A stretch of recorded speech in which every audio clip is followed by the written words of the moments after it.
Minecraft almost failed, not because it was bad, but because it was too successful. This game has achieved what very few other games have, players always coming back eventually.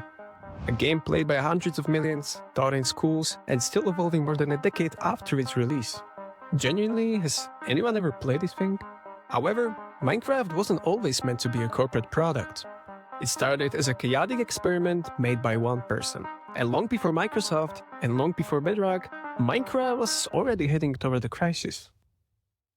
In 2009, Marcus Notchperson was a relatively unknown Swedish programmer. Inspired by games like Infiniminer, Dwarf Fortress, and classic sandbox ideas, he began working on a small prototype he called Cave Game. There wasn't really any grand vision, no roadmap, just blocks, survival, and curiosity. The first edition of Minecraft, called Java Edition, was made by Notch during a weekend in early May 2009. The game initially released to the public on May 17, with alpha arriving a few months later. It was around this time, though, the game started picking up speed. The thing is, what made Minecraft special wasn't really the graphics, or the story. It was freedom. Players weren't told what to do. They experimented. They built. They shared ideas. And what did Notch do? In the early days, Minecraft was developed in public. Updates were frequent, messy, and driven heavily by community feedback. This transparency helped Minecraft grow fast, even though no one could have predicted what was about to happen. Even though the game was never meant to last, by 2010 and 2011, Minecraft exploded. YouTubers began uploading Let's Plays, servers appeared everywhere, the community grew faster than anyone expected. Notch became an indie hero, the symbol of a developer who made it. But success usually comes with pressure, and Notch did not handle it well at all. Players wanted faster updates, fewer bugs, clear direction of where the game is headed, and most importantly, they wanted Notch to always listen. What once felt like collaboration slowly became expectation. As Minecraft continued to grow, so did disagreements. Players argued over what Minecraft should be, whether the game was becoming too easy. Are new features ruining the original vision? Notch often responded directly, sometimes emotionally. Minecraft was his work, and he also wanted to feel freedom. Unlike modern studios with PR teams, Notch was raw, honest, and impulsive. And the internet does not forget. Every decision became a debate. Every update created backlash. Minecraft was no longer just a game. It was a culture war over creativity. At multiple points, Notch intentionally added features that confused parts of the community, not out of spite, but because he hated being creatively trapped.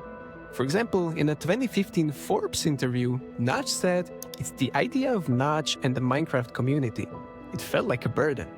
Some updates weren't mistakes, they were escape attempts.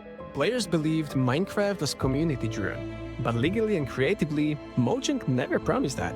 This mismatch created constant conflict, and what came next was about to change everything.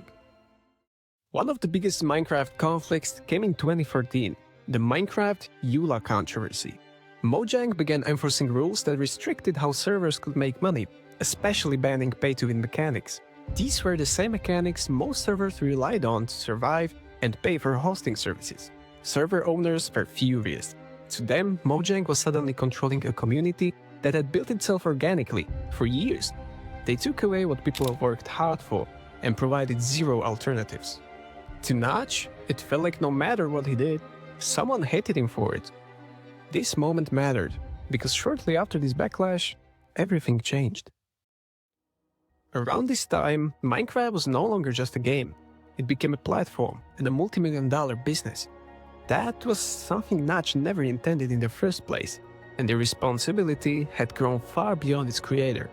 For years, Marcus Persson had been slowly stepping away from day-to-day development, and it definitely wasn't because of Minecraft failing. All of his activity was constantly analyzed and criticized, which can cause huge problems regarding a person's mental well-being. In June 2014, Notch posted a tweet that did not look historic at the time.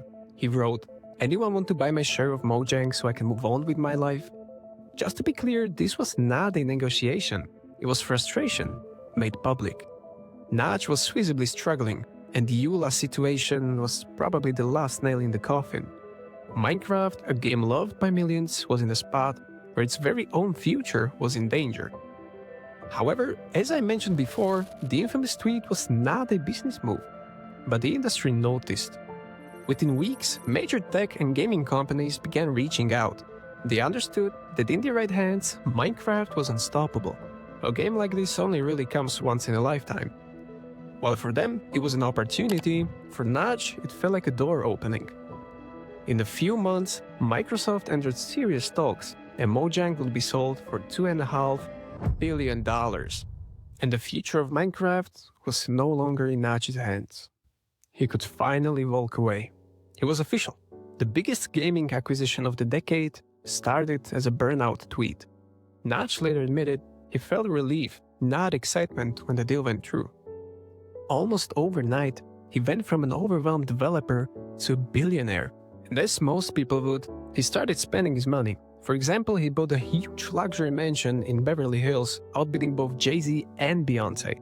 But his long-desired freedom did not bring him peace. The years following the sale, Notch became increasingly isolated. In interviews and public posts, he spoke about loneliness, lack of purpose, and how sudden wealth did not solve the problems he hoped it would. Minecraft gave his life meaning. Nothing else could replace. Meanwhile, Minecraft moved on. Under Microsoft, development became slower, but it finally had structure and could not be ended by a single tweet.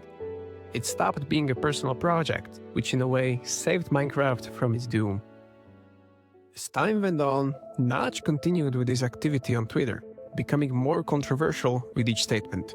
Many found his views offensive, and Microsoft had to answer. They decided to eradicate all mentions of Notch from the game and distance themselves entirely. This included the removal of many iconic splash messages greeting players when loading up Minecraft. They went as far as not inviting him to Minecraft's 10th anniversary. He was serious.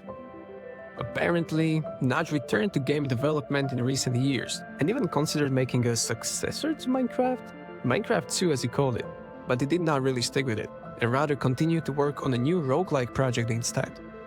He also seems to now respect Microsoft's way of handling the development of Minecraft, so that's good, I guess, but we'll have to see what the future holds for him. Minecraft and its maker did not fail each other. What happened is they simply grew in opposite directions. By finally letting go of each other, they both paid a price. Minecraft lost its original creator, but gained much needed longevity. Notch finally escaped the pressure, but lost what gave his life meaning. Can you imagine spending years working on one project, creating a world people spend hours exploring, thousands of interactions, interviews, conventions, all for it to just go silent? And now for the question, was selling Minecraft the right choice?